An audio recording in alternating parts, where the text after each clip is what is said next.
Bonsoir à tous. Merci beaucoup d'être là. Et je voudrais, avant de présenter le Père Denis, dire combien Monseigneur Dimitrios est désolé de ne pas pouvoir être avec nous ce soir. Il a été retenu. Et Père Denis, voilà, il vous transmet d'abord tous ses remerciements d'avoir accepté de participer à ce cycle sur christianisme et santé et tout son regret de ne pas pouvoir être avec nous. Quelques mots pour présenter le Père Denis. Alors le Père Denis sera ordonné à la prêtrise à peu près en même temps qu'il obtiendra son diplôme de médecine, vers l'âge de 30 ans. Assez rapidement, il va partir en Roumanie, où il va passer 3 ans, et il prendra l'habit en devenant moine rassophore. À son retour, Père Denis va prononcer les vœux monastiques et sera rattaché au monastère qui est à Cantocque, du patriarcat de Roumanie. Et il sera responsable de la paroisse roumaine de Bordeaux, dont il va être libéré au moment de l'arrivée de Monseigneur Marc. Il va être libéré parce que, parallèlement à cet engagement ecclésial, le Père Denis va mener une carrière dans le monde médical. Père Denis est infectiologue et il est responsable de l'unité des maladies tropicales de l'hôpital de Bordeaux. Le thème que va aborder le Père Denis aujourd'hui est le thème de la pandémie à l'épreuve de la foi. Et en fait, cette pandémie que nous venons de vivre, ce n'est pas la première que le Père Denis a vécue, parce qu'il a été et est toujours responsable du programme relatif à Ebola en Afrique. D'ailleurs, il va tisser un lien très particulier avec ce continent. Et il est également un spécialiste reconnu sur toutes les questions relatives au SRAS. La conséquence de toutes ces compétences réunies vont le conduire à être aujourd'hui, et depuis maintenant, je crois, 2 ans, membre du Conseil national scientifique qui accompagne les pouvoirs publics et le président de la République dans toutes les décisions qu'ils sont amenés à prendre face à cette pandémie de la Covid. Cette pandémie de la Covid, elle a frappé le monde entier et en fait, elle a cassé beaucoup de repères. Elle a cassé beaucoup de repères chez les uns et les autres, et notamment dans le monde occidental, qui vivait dans un sentiment de sécurité et d'immunité, et qui tout d'un coup va découvrir sa fragilité. Et c'est là où les 2 compétences de Père Denis, cette compétence ecclésiale, cet engagement dans la foi et cet engagement médical, sont passionnants pour nous. Et dans l'histoire de l'Église, la science et la foi sont intimement liées, on le sait. Et pas uniquement la médecine, d'ailleurs, je pense au Père Paul Flavianski, mais la médecine a une place particulière. Il n'est que de remémorer les nombreux saints à Nargir que l'Église commémore, à commencer par Saint Côme et Damien, et puis plus récemment Saint Luc de Saint-Phéropole. Rassurez-vous, Père, je n'ai pas l'intention d'engager un processus en canonisation. Avant de donner la parole à Père Denis, j'ai lu un article, un entretien que Père Denis a eu avec Le Monde, et j'ai été frappé par les paroles que vous avez dites, et je voudrais les citer comme ça dès le départ. Vous avez dit aux journalistes que vous avez rencontrés que la science et la foi sont intimement liées chez vous. Sans l'une, dites-vous, je ne peux pas vivre. Sans l'autre, je pourrais mourir. Comment concilier foi et science? C'est une bonne question, mais la réponse est presque insoluble. Il n'y a jamais une partie qui prend le pas sur l'autre. Et ensuite, vous poursuivez en disant « Les 2 regards ne sont pas séparés, mais distincts, et en même temps, difficiles à dissocier. Mais l'un ne pallie pas l'autre, et l'un ne complémente pas l'autre non plus. Ce n'est pas comme ça que je le vois, ni que je l'appréhende. » Cherchez-vous à comprendre, finalement. Et je comprends la complexité de tout cela, mais c'est bien sur ces thèmes-là que nous serions vraiment heureux de pouvoir vous entendre aujourd'hui, Père Denis. Et encore une fois, merci de votre présence avec nous. Merci beaucoup de ces mots très fraternels d'accueil. Merci Père Alexis. Et en vous écoutant, je me rappelais, à propos de votre dernière phrase, une phrase de Gaston Bachelard. Ah, parlez dans le micro. Ah, d'accord, il faut que je prenne le micro. Une phrase de Gaston Bachelard à propos de la pensée scientifique. Et Gaston Bachelard écrivait « La pensée scientifique, c'est penser contre son cerveau ». Ça paraît étonnant, mais en tant que croyant, en tant qu'homme de foi, sur un chemin de recherche du sens de la vie et de quête du salut, eh bien, cela nous rappelle la rencontre que finalement la science n'exclut pas, qui est celle de la rencontre avec le cœur. Dans le monde, on parle beaucoup du cœur. Le foyer, le monde orthodoxe, la théologie orthodoxe est pleine justement d'une acception dynamique de la vie. Et j'apprécie cette phrase de Bachelard qui, sans doute, sans le savoir, montre qu'il n'y a pas de séparation obligée dans les mondes que nous sommes appelés à embrasser au décours de notre séjour sur cette terre. Et en tout cas, je vous remercie à tous de cette invitation et je vais essayer de m'employer à porter un témoignage. Alors, la foi à l'épreuve de la pandémie à l'épreuve de la foi. Je tenterai, à travers ce témoignage qui croise aussi des rencontres avec des grands témoins de ce temps que j'ai croisés soit dans le monde de la santé, du soin, qui ont été parfois mes patients, ou dans mon cheminement spirituel. Et je plaide et je présente devant vous, en tout cas, ce témoignage à l'aune de ma bonne foi dans une acception partagée de la rencontre avec une parole la parole du Christ. On dit que le Christ s'est livré lui-même à la croix pour notre salut. Et je compléterai l'expression paulinienne selon laquelle c'est la parole elle-même qui a été livrée pour le salut de tous et le bonheur de tous dans la confession du royaume qui n'est pas de ce monde et dans lequel la foi nous précipite et nous accompagne malgré ou avec les fléaux et les calamités.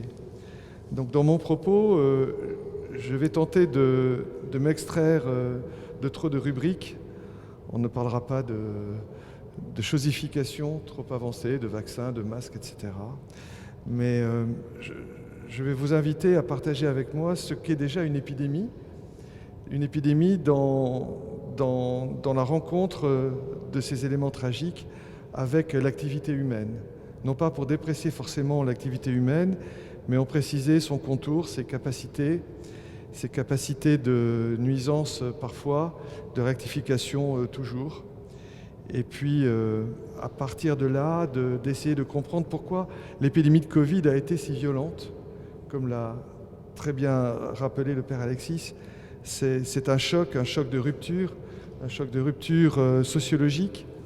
Et pourtant, de par les décennies, de par les siècles, ce n'était pas la première épidémie. Donc c'est cette mise en perspective que je vais vous proposer dans ce premier temps, et puis ensuite le regard d'un témoignage et le témoignage d'un homme de foi, d'une foi que nous partageons tous ici. À la mi-mars de l'année 2020, le monde entier s'est refermé sur lui-même, comme jamais il ne l'avait fait auparavant. Le responsable de cet arrêt brutal était un coronavirus de à peine 1 micron de diamètre, 0,14 microns, le SARS-CoV-2, transmissible par voie aérienne, parti de Wuhan en Chine pour se répandre d'un continent à l'autre avec une vitesse folle, semant la mort et le désarroi sur son passage. Le nom porté par la pathologie que cause le coronavirus, ce coronavirus est la Covid-19. Le XXIe siècle avait pourtant connu au moins déjà 3 crises épidémiques avant l'irruption de la pandémie de la Covid-19. Et pourtant, à l'occasion de la pandémie de la Covid-19, le monde s'est retrouvé, est apparu complètement ignorant du risque de survenue de ce type de fléau, d'une nouvelle épidémie, et l'humanité a été frappée, s'est retrouvée sidérée par un revers destructeur sur les plans sanitaires, sociaux et économiques. Et paradoxalement, la communauté internationale disposait pourtant d'un niveau de connaissance, d'un mode de ressources et de technologie permettant de repérer les signaux d'émergence de cette crise. Il n'y a pas que les crises sanitaires, mais souvent la communauté des hommes est aveugle aux signes prémonitoires. Et là, en l'occurrence, des signaux d'émergence d'une maladie infectieuse menaçante et d'anticiper, de faire face à cette menace. Pourtant, à travers l'histoire, les facteurs liés au comportement des populations humaines ont été à l'œuvre s'agissant de ce qu'on appelle l'émergence, l'expansion loco-régionale et de la diffusion d'un agent dit épidémique, infectieux émergent. Quelques notions de base pour nous permettre d'avoir quelques repères dans le reste de notre partage. Le préalable de l'émergence d'une maladie épidémique est représenté par la conséquence de l'activité humaine sur ce qu'on appelle l'écosystème terrestre, et en particulier la biosphère de la faune sauvage, a priori très loin de nos métropoles. Puis les contacts avec d'autres animaux, en particulier le bétail, souvent le bétail d'élevage, sur le fond d'un habitat urbain de haute densité et souvent désorganisé. C'est ce qui se passe dans les pays pauvres.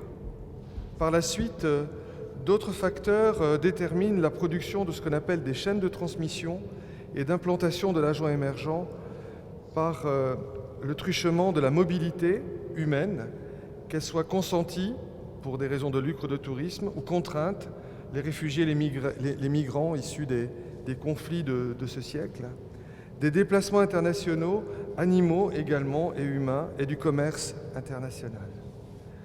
Au cours des 2 derniers millénaires, cette fois-ci, et jusqu'à la période postmoderne et industrielle, des phénomènes de ce type ont prévalu à la dynamique des maladies épidémiques. Ainsi, ils attestent que notre humanité vivait déjà depuis 2 millénaires dans un espace très relié, on pourrait même dire de manière moderne, un espace connecté, un espace interconnecté. Qu'il s'agisse lors du premier millénaire de la route de la soie ou ultérieurement à travers les échanges par transport fluvial ou maritime. À travers les temps, les crises sanitaires, en particulier les épidémies de peste, telle la peste de Justinien, aux confins du VIe siècle de l'ère chrétienne, puis les vagues successives de la Grande Peste, à compter du milieu du XIVe siècle, ont contribué à façonner de manière autonome l'évolution des sociétés, sans que nous nous en soyons d'ailleurs véritablement rendus compte, parce que même résolues, les épidémies ont imprimé le visage de nos peurs et de bien des violences et de mise au rebut, de minorités sociales et de gens faibles qui se sont retrouvés, boucs émissaires, face à la survenue du fléau. Ces effets se sont inscrits à travers les générations dans les tréfonds de l'histoire et des cultures. On les a à peine documentés jusqu'à ce jour. À compter du XIXe siècle, l'Europe va connaître une période de chevauchement entre les épidémies d'une maladie particulière qu'on appelait le choléra, la peste et le choléra, deuxième entité très emblématique des épidémies, et puis des épidémies successives de viroses respiratoires sévères qui s'étendront à chaque reprise à une large partie de la planète. La première grande épidémie de viroses respiratoires sévères partira de Saint-Pétersbourg aux alentours des années 1870. Elle porte le nom de grippe russe et avec le développement du transport maritime transcontinental, elle gagnera le Nouveau Monde et fera presque autant de morts que la Covid-19, mais ça on l'a oublié. Les phénomènes épidémiques surviendront dès lors d'une manière accélérée, après la grippe russe, la terrible grippe dite espagnole, et cela par la collusion de leurs déterminants dans le temps et dans un espace que l'homme, avec la période industrielle, pouvait croire avoir conquis ou pouvait croire avec vanité avoir soumis. Ainsi, la fin du XXe siècle, cette fois-ci, a été témoin de la transformation, d'une nouvelle transformation du monde, d'un monde qui était déjà, nous l'avons vu, depuis près de 2 millénaires, interconnecté, vers un monde que j'appellerais globalisé. Quel est le grade supérieur de l'emprise de l'homme sur le temps globalisé par rapport au temps interconnecté? Eh bien, le temps globalisé, c'est un monde dans lequel l'espace et le temps vont être désormais contractés. Qu'est-ce à dire? Dans le monde globalisé, destruction des forêts tropicales inédites pour des raisons de lucre et perturbation du climat, métropolisation sauvage, consumérisme, croissance et mobilité incontrôlée, discorde, guerres et conflits sont devenus autant de facteurs humains conditionnant l'agenda d'une dynamique accélérée, indissociée, ininterrompue et simultanée entre émergence, expansion et diffusion d'agents microbiens nouveaux. Dans le monde globalisé, une émergence dans un lieu de la planète, souvent manifestée par un événement négligé ou prétendument circonscrit, va mettre en résonance une crise de portée internationale. La rançon en est une vulnérabilité sans précédent face à des flambées de nouvelles maladies infectieuses et la dernière pandémie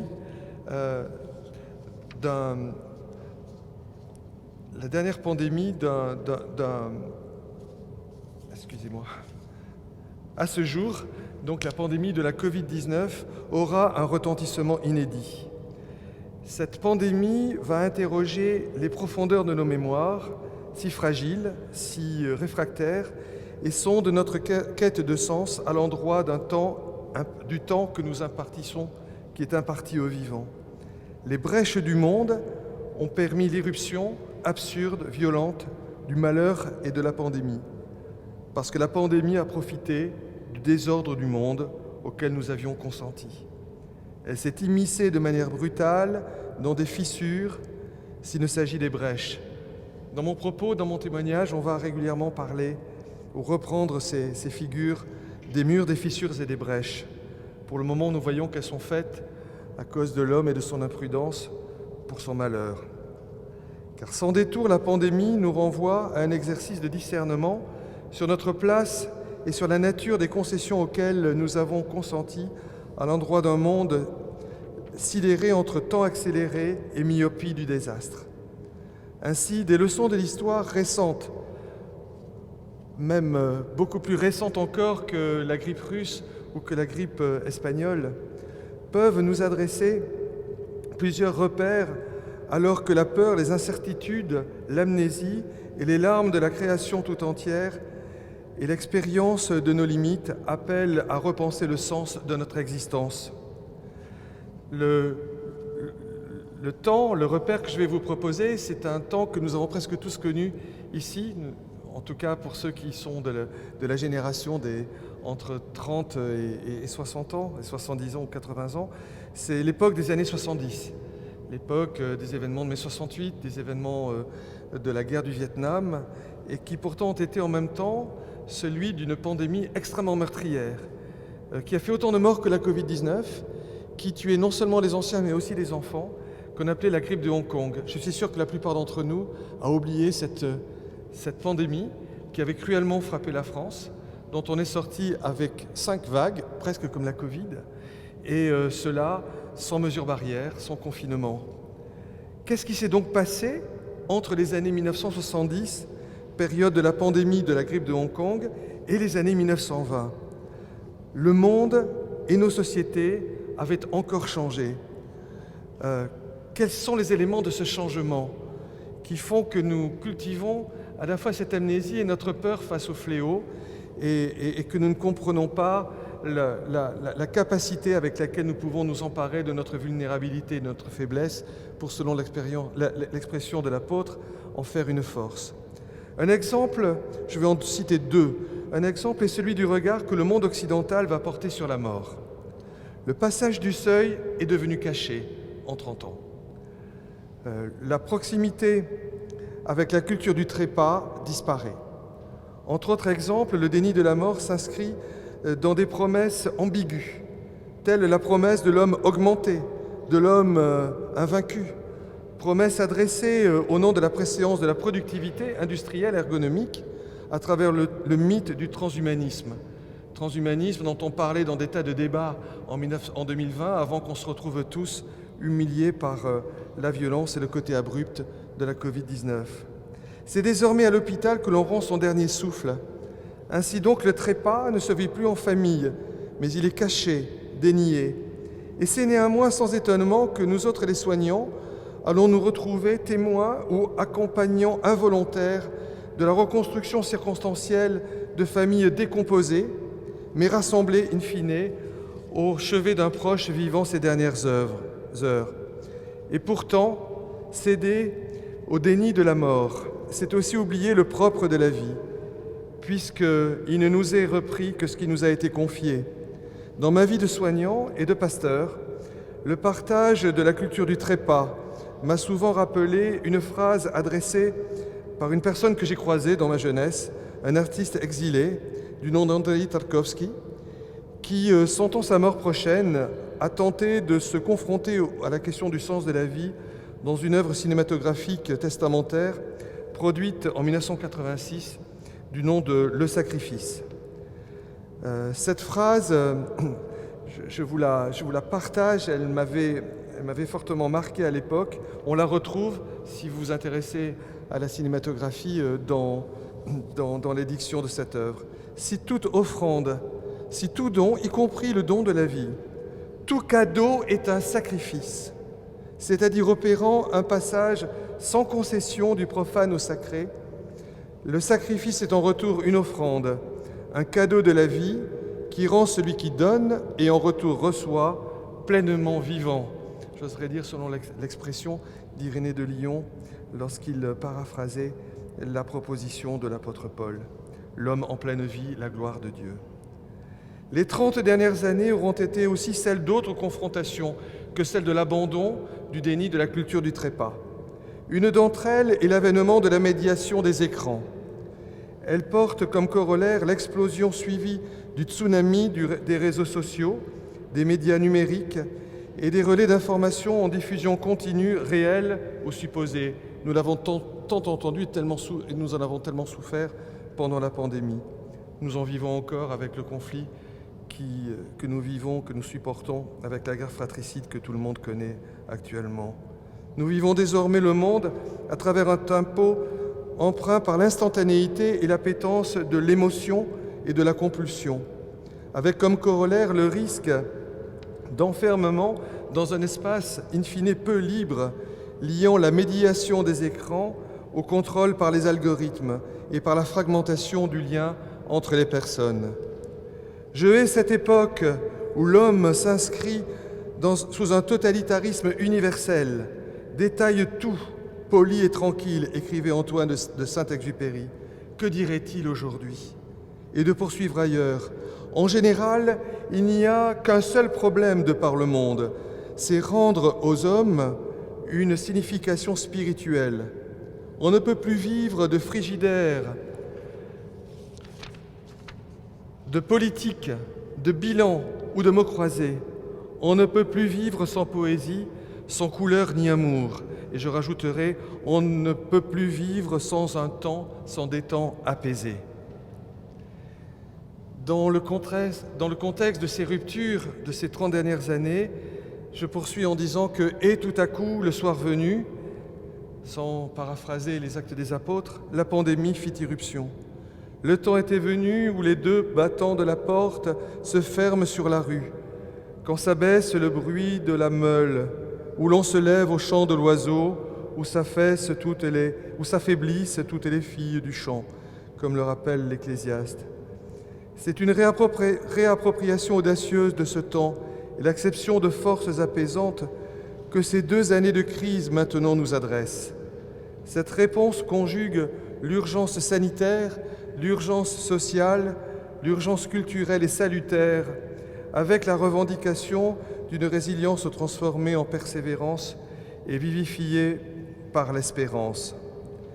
Il s'agit même, cette démarche, du véritable prérequis à la gouvernance de l'imprévisible. L'imprévisible qui engendre les larmes des choses sur une planète qui ne peut plus être spoliée de ce qu'elle ne peut plus donner, ni supporter ce qu'elle ne peut plus subir.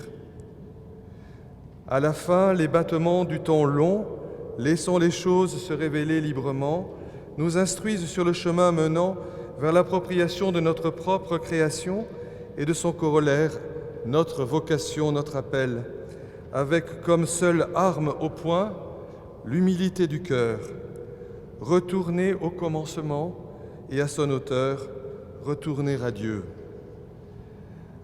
Car en effet, les crises nous interrogent sur le propre de la vie et sur notre capacité à nous engager dans un chemin d'espérance et de retournement et de repentir. Inscrit dans le chemin entre naissance et passage du seuil, le propre de la vie trace un chemin assumant et même revendiquant vulnérabilité, faiblesse et finitude, en autant de relèvements et de marques, de signes et de manifestations du projet et de l'œuvre de la sagesse créatrice de Dieu. Les crises, les fléaux, les calamités nous rappellent que l'homme ne dispose pas de la faculté de se sauver lui-même. Selon l'adage des pères de l'Église, cette funeste illusion est le cœur du péché ancestral et jusqu'à jour de tous les faux messianismes qui apportent tant de larmes du malheur au malheur. Faux messianisme de l'État, de la race, de la classe, de la technique, et c'est même la toute première arme du diable. S'agissant de la faiblesse, puisque nous évoquions en premier cette intuition et cette invitation, le pari du chrétien y trouve le fondement à travers l'image de l'agneau pauvre, juste et victorieux, porté par un ânon et acclamé comme roi par les descendants de Jacob. À la suite du Messie humble et pauvre, nous sommes en Église une communauté de pauvres dont la faiblesse et la fragilité assumée laissent éclater la puissance du Dieu Sauveur. Car face à la fatalité, face au malheur, la réception confiante de la faiblesse et de la finitude devient elle-même une fissure, mais cette fois-ci, l'ornière par laquelle la Providence va tracer un chemin de vie et d'irruption de la lumière, tracé à travers nos pauvretés et également à travers nos libertés.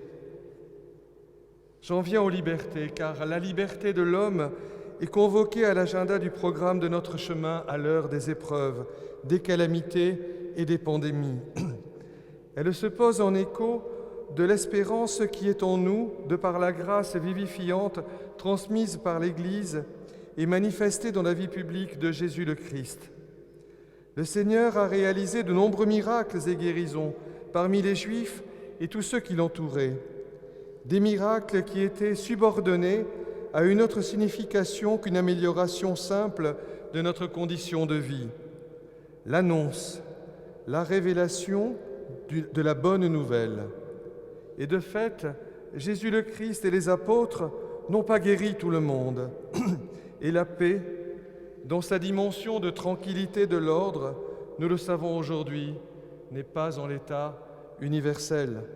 Et pourtant, l'Église prie pour la paix, celle qui vient d'en haut, comme le précise la Grande Litanie, telle que les anges l'ont annoncée à Bethléem. Et également, l'Église prie dans le même temps et dans le même expire pour la guérison des malades. Et la prière de l'Église nous apprend à confier avec espérance la santé, l'intelligence, certains que Dieu pourvoit à nos vrais besoins, vers les richesses de notre royaume qui n'est pas de ce monde, du royaume éternel. Car la venue du royaume de notre Seigneur Jésus est l'accomplissement de l'histoire selon la volonté de Dieu. Un royaume de paix, un royaume de joie dans le Saint-Esprit, en contre-glas aux illusions et vanités, composant, même dans les crises et les pandémies, le théâtre du monde.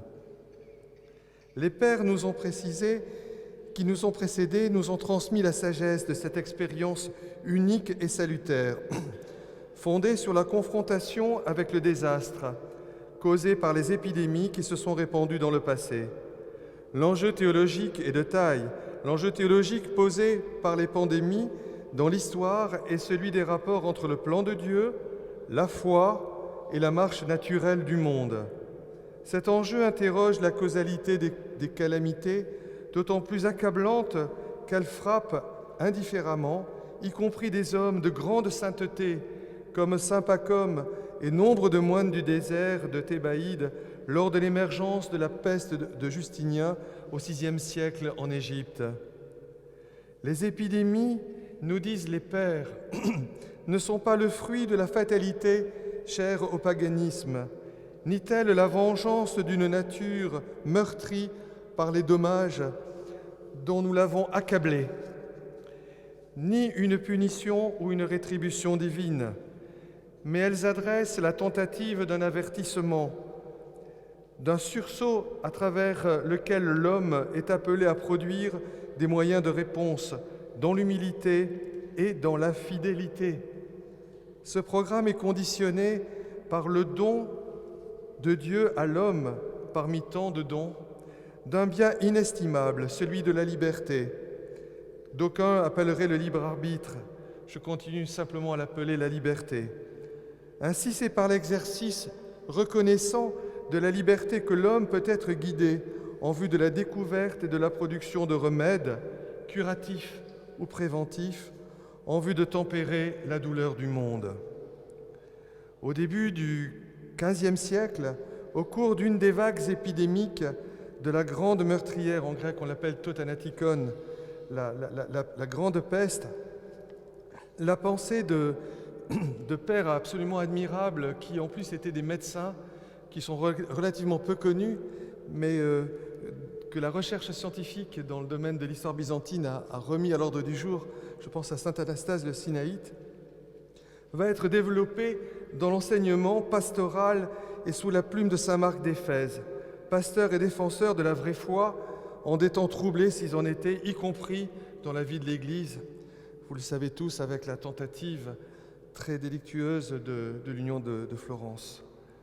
Et dans la pensée de saint Marc d'Éphèse, en particulier à travers des correspondances absolument remarquables avec ses fils spirituels, est attesté que le projet de Dieu instruit l'homme pour générer les moyens de remédier à la souffrance et à la dévastation et en vue de produire un enseignement magnifié par l'action de grâce une fois l'épreuve résolue. La liberté comme choix des possibles est en effet une dimension inscrite au cœur du programme de notre chemin de vie.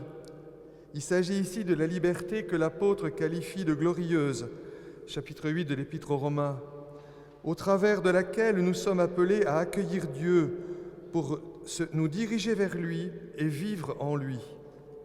Même si la liberté a été mise à mal par la jalousie du diable et notre participation à la grâce déifiante troublée par le péché ancestral, elle a été à nouveau rendue possible par Jésus le Christ, par sa croix et par sa glorieuse résurrection. En nous enseignant que le commandement de l'amour est le remède salvateur, il nous a permis de retrouver l'unité avec Dieu, de retrouver l'unité avec la création et avec les autres hommes. C'est la vocation que nous dévoile l'apôtre Paul par sa parole remarquable. Revêtez-vous de l'homme nouveau, créé selon Dieu, dans une justice et une sainteté que produit la vérité. 4e chapitre de l'Épître aux Éphésiens. L'homme nouveau est celui qui s'attache par son obéissance et sa libre détermination à devenir fidèle à un terme fort que je partage avec vous, qui est celui de la promesse. Fidèle à la promesse portée par cet appel souverain et gratuit, lorsque la liberté de l'homme se conjugue avec la liberté de Dieu. Mes yeux devancent la fin de la nuit pour méditer sur ta promesse. C'est le psaume 118. Ainsi, qui parle de liberté à l'heure des épreuves, qui parle de la liberté et de son appropriation, nous renvoie également et résolument vers la vérité et sa réception. Cela nous est également parfaitement indiqué par l'apôtre Jean à travers son annonce. Vous connaîtrez la vérité et la vérité vous rendra libre. Et cette bonne nouvelle trouvera un écho tragique au cœur de la passion de Jésus le Christ. Devant ses juges, Jésus concédera, tout en y conservant magistère dans la conduite de son procès, un dialogue avec Pilate fondé sur la question « Qu'est-ce que la vérité ?»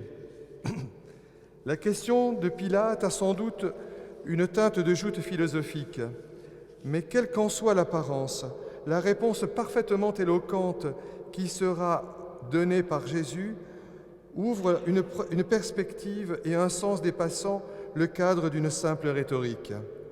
Et Jésus, selon les évangélistes Marc et Matthieu, ne répondra à aucune autre question que celle portant sur sa royauté.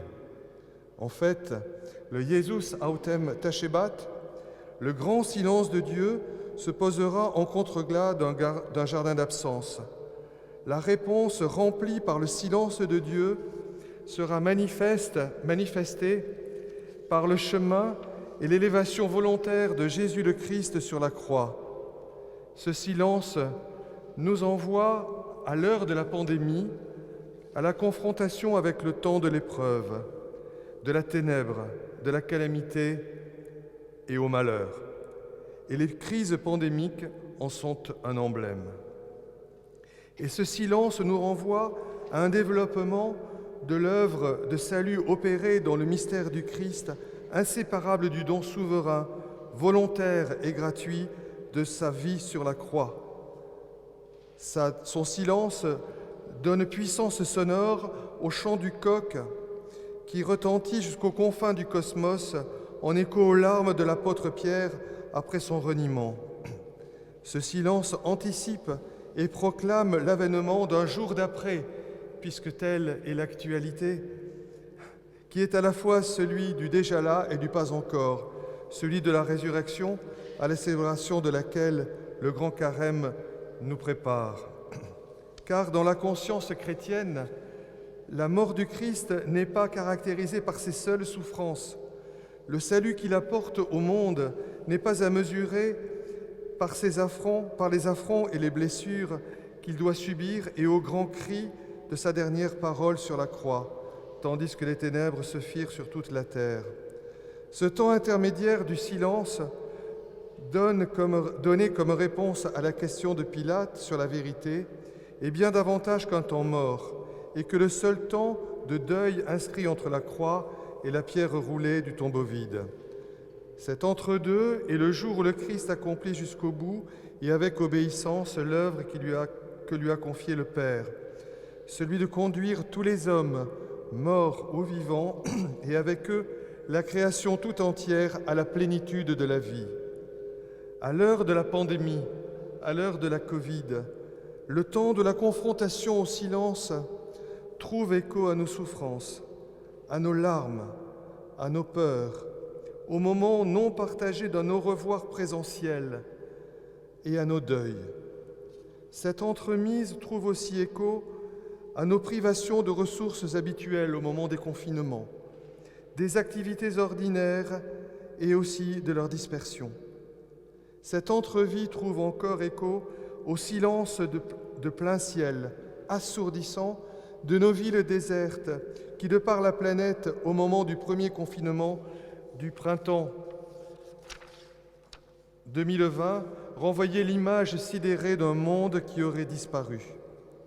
Il nous révèle à nous-mêmes comme pauvres et pécheurs, en quête de la conversion et de l'irruption de ce salut.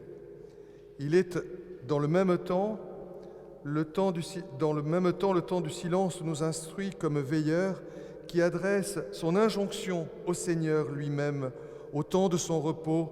« Seigneur, réveille-toi !» Le temps du silence est mémoire et action de grâce pour un amour qui n'a pas craint de traverser l'obscurité de la mort et de la désespérance et qui nous rejoint en chacune d'elles. Il est invitation à savoir, à notre tour, parcourir ce même itinéraire ouvert par le Christ en personne et à travers les fissures de notre siècle, de nos enfermements et la déréliction des ténèbres. À l'aide de sa lecture des Écritures, la foi de l'Église affecte un sens à la mort du Christ cohérent avec son ministère public.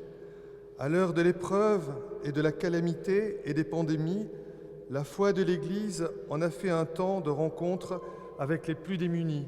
Je pense aux sans-logis, à ceux qui n'avaient pas de toit et qui ont accepté lors du premier confinement d'être eux-mêmes enfermés et auxquels il nous a fallu apprendre à dire merci lorsqu'ils ont été relivrés dans une société qui ne leur offrait toujours pas le moindre toit et les moindres murs.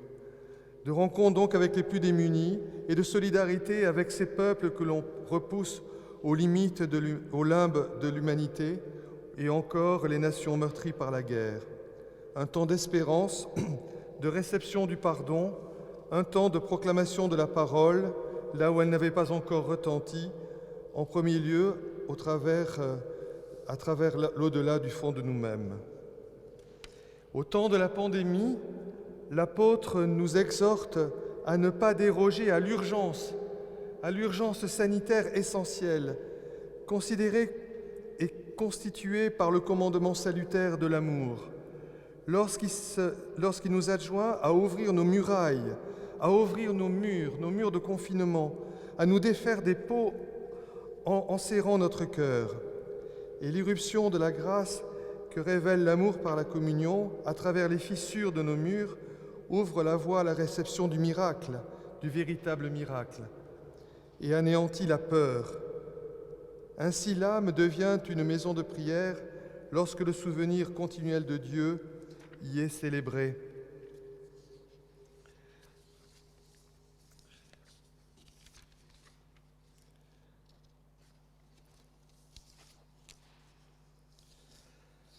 Transformant nos murs eux-mêmes et faisant de la pierre de taille et même de la pierre rejetée une pierre vivante et du mur de nos enfermements de pierre un mur de lumière, comme nous l'a très bien narré l'apôtre Pierre dans sa première épître. À temps et à contre-temps, la prière est le bien inaliénable adressé aux pèlerins sur son chemin. La prière et la prière de l'heure liturgique sont une image de l'obstination attestée par l'apôtre, un modèle quasi parfait puisqu'il épouse le rythme du temps de la création donné par la lune et le soleil, par les étoiles et par les saisons. La prière de l'Église nous introduit dans le royaume auquel nous participons dans l'avant-goût qui nous est donné à chaque sainte liturgie. Béni soit le royaume du Père, du Fils et du Saint-Esprit, maintenant et toujours et dans les siècles des siècles. Pour ce temps de pandémie, l'Eucharistie est évoquée dans les textes liturgiques comme médicament de vie, pharmakon zoies. Cette expression remarquable a été promue par saint Ignace d'Antioche et partagée par plusieurs grands liturges. On la rencontre chez saint Jean Chrysostome, dans la formulation de la prière de réception de la Sainte Communion, et surtout chez saint Éphrem le Syrien. Ce repère doit nous consoler, doit nous accompagner et nous exhorter à l'heure de la calamité, même si la vie reçue dans l'Eucharistie n'est pas seulement réparatrice comme un remède, ni un simple et réducteur bien-être communautaire, car celui-ci est la pleine vie avec le Christ et en Christ, de la plénitude de la vie et de celui dont Irénée de Lyon appelle l'homme vivant, lorsqu'il inscrit son propos dans cette autre phrase remarquable de l'apôtre Paul. « Si l'esprit de celui qui a ressuscité Jésus d'entre les morts habite en vous, celui qui a ressuscité le Christ Jésus vivifiera vos corps mortels à cause de son esprit qui habite en vous. » L'Épître aux Romains, chapitre 8. Il s'agit particulièrement ici de la plénitude de la foi dans le mystère du corps et du sang du Christ et de la joie qui résulte de l'inhabitation divine rendue possible par la participation à ce mystère. Participation à laquelle les baptisés sommes appelés dans ce lieu commun qu'est l'Eucharistie en acte, dans ce feu où l'homme est déifié et où le monde pourra devenir Église. Et c'est au travers de cette convocation par l'Esprit Saint que même en situation de restriction temporaire de sa célébration publique, comme celle que nous avons vécue au cours du premier confinement, au cours de cette pandémie, la prière de l'Église reste strictement et totalement ininterrompue. Parce que l'assemblée des disciples reste au-delà des circonstances, quelles que soient les circonstances, et jusqu'à la consommation des temps et de l'avènement de l'éon nouvel et éternel, réunis par l'Esprit pour faire anamnèse et annoncer en contre-glas à la pandémie un an de grâce du Seigneur. Ni mort, ni vie, ni présent, ni à venir, rien ne pourra nous séparer de l'amour de Dieu. Épître aux Romains, chapitre 8. Le temps des heures sombres qui s'imposent dans le siècle et le temps également où, nous dit l'Ecclésiaste, l'amandier fleurit, en préalable et primauté à celui où la sauterelle devient pesante et où la capre n'a plus d'effet. Oui, le temps de l'épreuve est donc une vigile, c'est-à-dire un temps de vérité, un temps de veille, d'une veille faite à la fois d'attente et d'espérance, et également un temps de quête et de cheminement.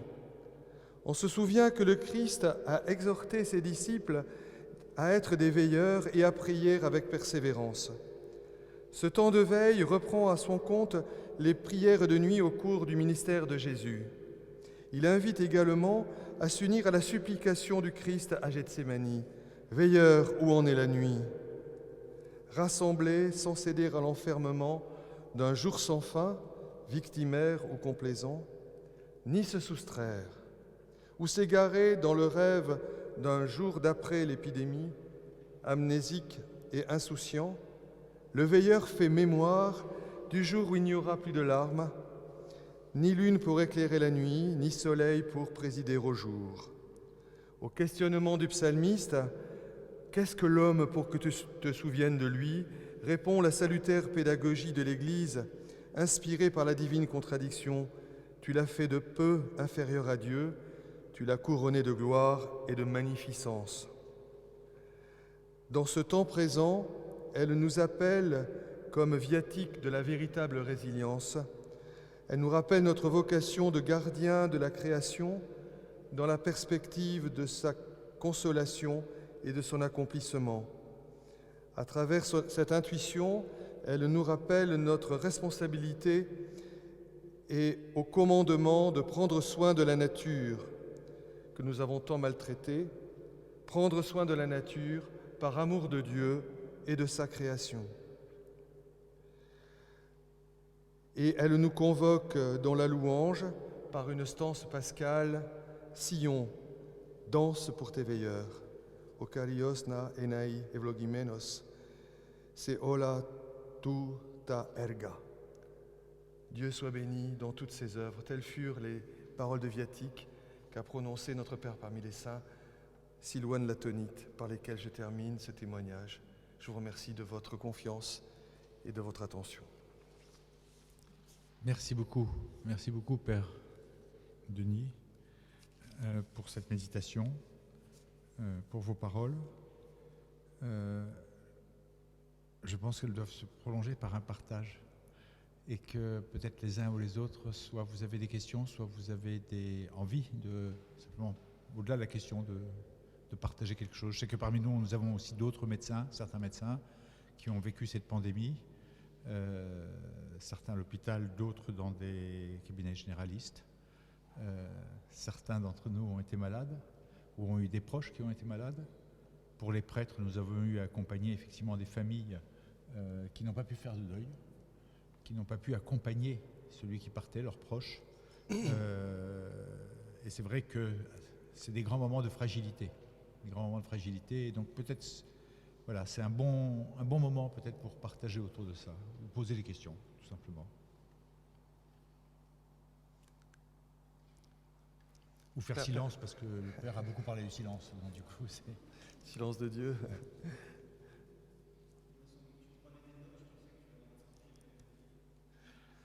Moi, je prenais des notes comme ça, mais je peux interroger Père Denis, ça j'en suis capable. Non, pas le harceler de questions.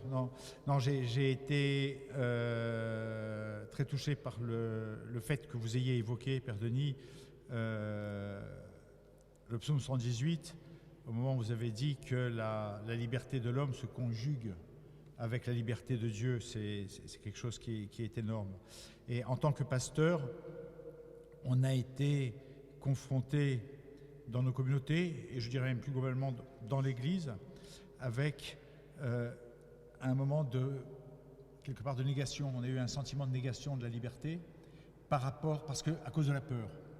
Et que finalement la peur s'oppose à cette liberté, et que dans certains cas, la peur a vaincu. Et que ce soit dans notre ministère pastoral, je dirais au quotidien, on accompagne les personnes qui sont confiées justement pour lutter contre la peur, pour essayer de redonner la confiance.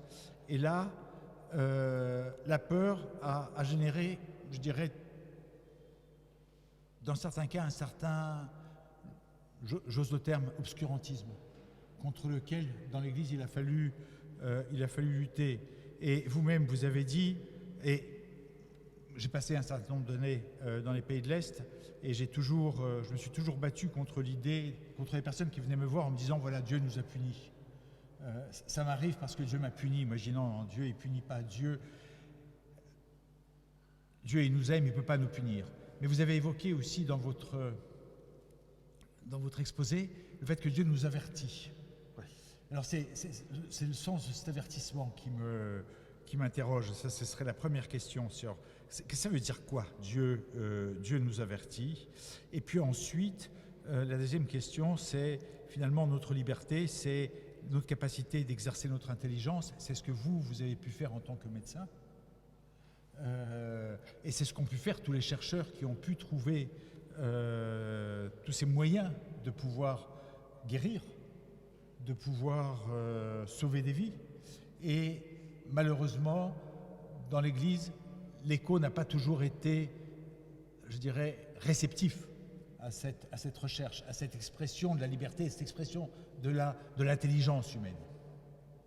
Ce n'est pas des questions, c'est des remarques, mais aussi des questions. Merci, Père Alexis. Il y a la vie d'un père de l'Église que j'ai cité tout à l'heure, qui est très éloquente à cet endroit. Saint Anastase le Sinaïte, qui était également médecin et qui avait été formé à l'école hippocratique. Si on devait faire des comparaisons, c'était un médecin qui était inscrit dans l'école dite officielle ou de la pensée scientifique, entre guillemets, c'est-à-dire de la recherche de faits pour proposer des mesures de santé individuelle et publique, qui, à la différence d'une démarche qui serait strictement univoque, intuitive dans son côté violent, reste prudente et modeste, inscrite, se désafférant du temps court et porté par l'intuition. Ce qui nous a fait beaucoup de mal pendant cette crise, et c'est ce qui se produit dans chaque crise, quelle qu'elle soit, sanitaire ou pas, c'est le malheur au malheur qu'apporte l'instantanéité du temps. Et le fait qu'on ait vu, par exemple, sur les écrans, des gens qui s'autoproclamaient grands décideurs et grands médecins, qui n'avaient pas d'expérience, en tout cas, du soin du patient, et en l'occurrence des épidémies. Chaque épidémie nouvelle, évidemment, elle nous adresse à de l'inconnu. Et les propositions qu'on adresse, eh bien, elles sont par définition modestes et elles sont appelées à s'adapter. C'est difficile à comprendre qu'il n'y ait pas de solution magique, sauf dans la pensée magique, dont on sait qu'elle relève de l'utopie, ou des rêves sans mémoire, et on sait que les rêves sans mémoire ou les utopies, je ne vais pas paraphraser un champ politique que tout le monde, dont je ne prononcerai pas le titre dans ce saint lieu, ça amène des larmes. Et la démarche scientifique, elle est portée par cette prudence qui peut quelquefois donner l'image d'un désarroi. Et c'est en ce sens que la communication est un enjeu majeur et qui n'est pas toujours rendu facile dans un monde comme le nôtre qui est rattrapé par les médiations des écrans. Et j'entends qu'il y a eu en résonance dans nos sociétés, dans nos paroisses, dans nos lieux de culte, des retours qui n'étaient pas faciles à partager.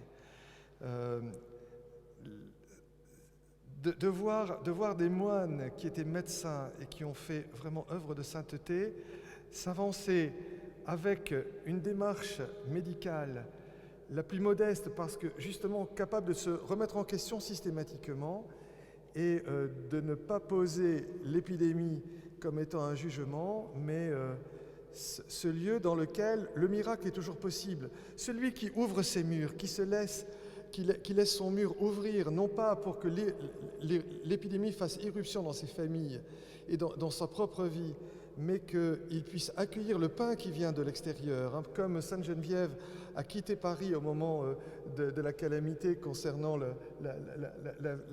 vie de la capitale de ce pays, et que le pain a pu faire irruption à travers les murailles de la cité et permettre aux Parisiens de ne pas mourir de faim.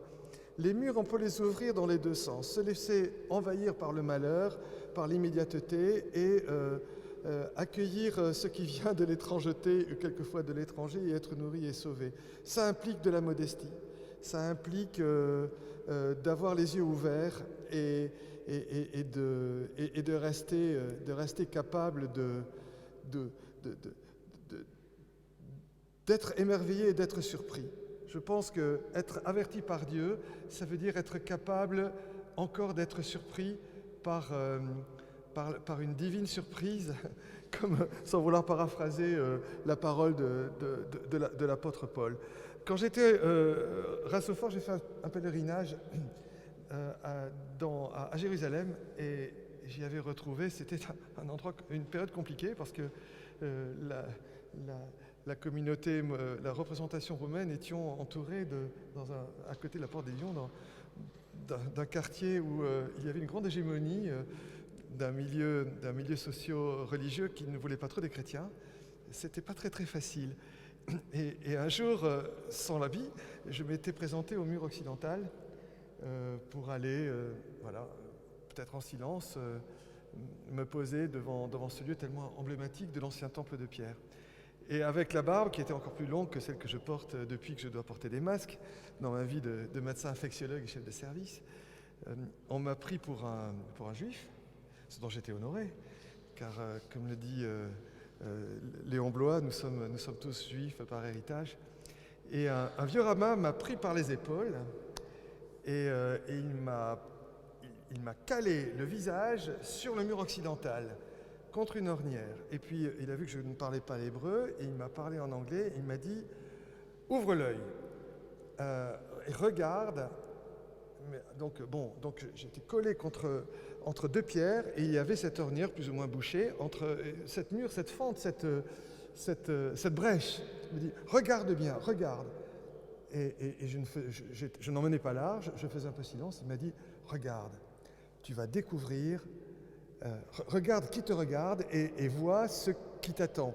La rose du Sharon, le lys dans la vallée. » Et cette aventure me poursuit encore, et pour nous rappeler qu'à travers l'humilité, l'imprévu, la capacité de se laisser surprendre, eh bien, la lumière à travers des brèches de murs qui quelquefois sont des murs d'enfermement, peuvent nous révéler ces éléments de la rencontre sur lesquels nous allons poser notre foi et notre chemin dans ce monde frappé par les larmes et qui confesse déjà le royaume que nous attendons tous.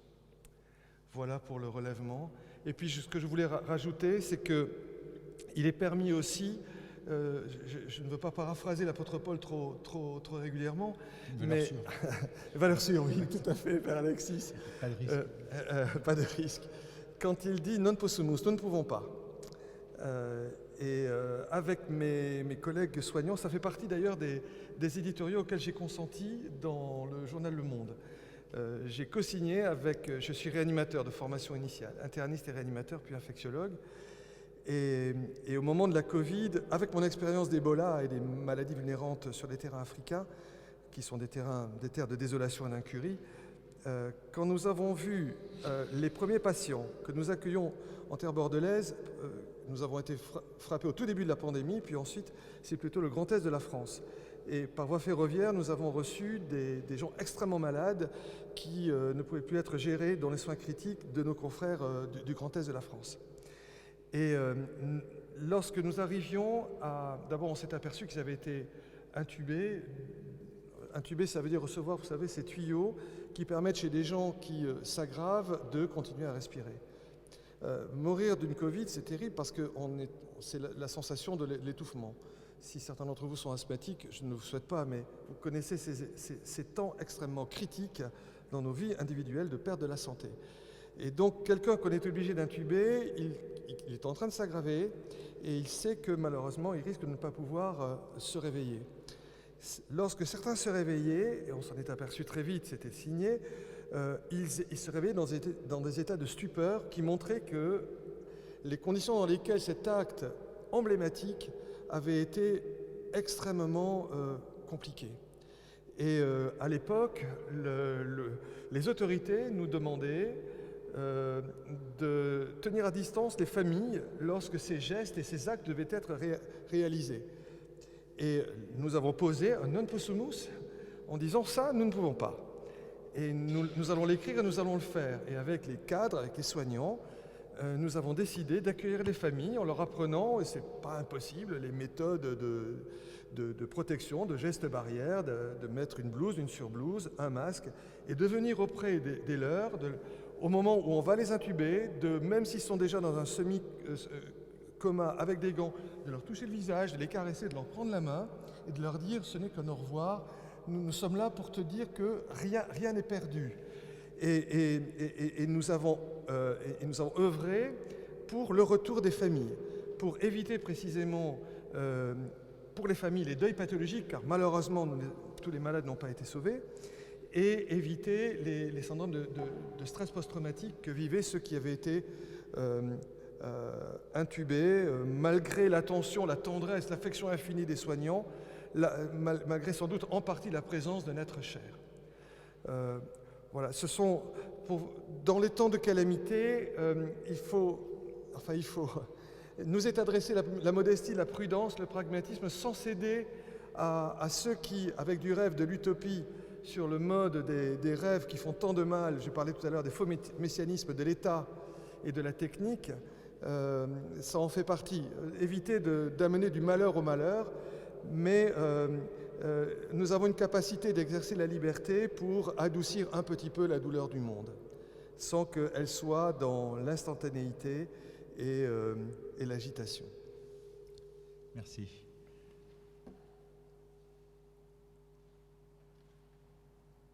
Est-ce qu'il y a d'autres...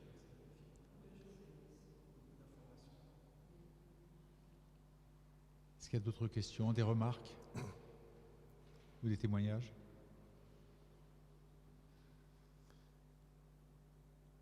Pour nous autres chrétiens, Père Alexis, c'est une heure importante, je pense, et qui doit être inaugurée dès qu'un fléau nous est adressé, à l'aune de l'enseignement de la Sainte Église, qui est absolument conforme à la lecture évidemment de cette dernière, des Saintes Écritures et de la vie des saints. C'est le travail de la mémoire. L'homme frappé dans ce monde qui est blessé par le péché originel, hein, notre royaume n'est pas de ce monde. L'homme a une propension à l'amnésie. C'est pas pour rien que dans la prière de l'Église, nous répétons tant de fois qu'il s'agisse des heures liturgiques et en particulier de la Sainte Eucharistie, faisons mémoire, nous faisons mémoire de bien des êtres et de bien des événements. Et je pense que le christianisme, l'Église et l'orthodoxie en particulier, a quelque chose à apporter pour adoucir les blessures et la douleur de ce monde dans notre acception de la mémoire. Même pour nos défunts, y compris pour nos défunts, nous leur adressons le souhait, avec la prière de l'Église, de la mémoire éternelle. Il y avait je crois que c'était le père Evdokimov qui qui nous disait que la mémoire éternelle nous renvoyait aussi à une dimension. L'éternité de cette mémoire rentre dans ce qui permet à ce monde de conserver encore une certaine cohésion. Là aussi, un engagement, une intuition, une prophétie nous amenant vers le royaume. Et ce monde a besoin de cultiver une mémoire, une mémorialisation des crises pour qu'on cesse de nous retrouver de manière consentie dans des amnésies coupables, dont je vous ai décrit les traits sociologiques tout à l'heure, et une mémoire qui ne soit pas non plus victimaire, qui ne soit pas celle de la plainte ou d'un gémissement mercantile, une mémoire de dignité et d'espérance et de relèvement. Mais Père, vous-même, vous avez évoqué la répétition, en commençant par la grippe russe, puis la grippe espagnole, et puis enfin, la répétition et le retour régulier de ces crises de santé. Mais aujourd'hui, très concrètement, avec ce qui se passe en Europe, pour une fois, on n'exporte pas nos guerres. Pour une fois, on les vit sur notre continent. On a un sentiment de répétition de l'histoire, où justement, on n'a pas été capable d'intégrer, de mémorialiser la fragilité des équilibres qu'il y a de vivre entre nations, la fragilité des équilibres qu'il y a de vivre entre hommes, fragilité des équilibres qu'il y a de vivre entre frères, finalement. Et là, on se sent effectivement, même en tant que pasteur, on se sent démuni par rapport à l'accompagnement. Et je prends un exemple très simple. J'ai hébergé pendant un certain temps une famille qui est arrivée d'Ukraine. Et la question que me posait perpétuellement l'épouse, la maman, c'est comment permet-il ça? Là, c'est même plus Dieu nous punit, mais c'est comment permet-il ça? Et c'est là que lorsque tu exprimes justement cette idée de liberté, en disant mais c'est la liberté de l'homme, et puis voilà ce qu'en fait l'homme, que tu sens bien que tu n'apportes pas une réponse, mais que tu pressens justement dans cette idée de liberté la possibilité de dire à l'autre, à celui qui souffre, que tu peux en sortir autrement que par le gémissement, justement en te tournant vers le Seigneur. Mais il faut reconnaître que c'est difficile. C'est difficile. C'est ce que j'ai essayé d'exprimer tout à l'heure, parce que je pensais à cette guerre fratricide qui nous crucifie, que certains d'entre nous, enfin, non pas par sagesse, mais il y avait des signes avant-coureurs là aussi, comme il y a toujours des signes avant-coureurs dans les épidémies. Notre seule arme au poing, c'est la prière, mais c'est une arme. La prière et l'humilité et l'acception de nos faiblesses. Au nom de la liberté de l'homme qui nous est donnée par la liberté de Dieu.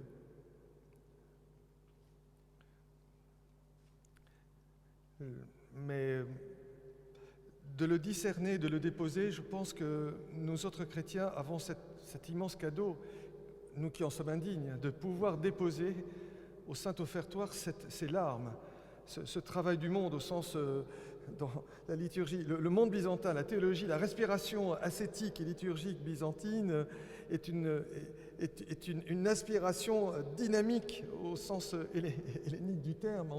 Nous sommes entre Sophia et Dynamis, si on fait une référence très, très, très pratique à l'énoncé de la liturgie. Et voilà, malgré notre indignité, d'avoir la force de le déposer. De le déposer dans les larmes, car en effet, en Ukraine, il y a 2 ans, les populations étaient confinées, comme nous, enfermées. Et 2 ans plus tard, elles sont livrées à la déroute, abandonnées sur des routes. Quelle image, quelle explication pouvons-nous donner, si ce n'est de tenter une réponse qui ne soit pas victimaire, mais qui soit le partage des larmes dans le silence de Dieu. Nous dire que nous autres, dans notre théologie pascale, nous savons que nous sommes invités de la compagnie de Jésus avec la Mère de Dieu, Jean l'Évangéliste, les saintes femmes au pied de la croix, nous l'accompagnons là où il nous attend, c'est-à-dire dans le tombeau pour nous embrasser comme Jacob a rencontré l'ange, nous embrasser, nous prendre et tels que nous sommes avec nos peurs et avec les absurdités de ce monde que nous tentons d'offrir le moins mal possible. Merci beaucoup, Père Denis. Je pense que nous allons arrêter là.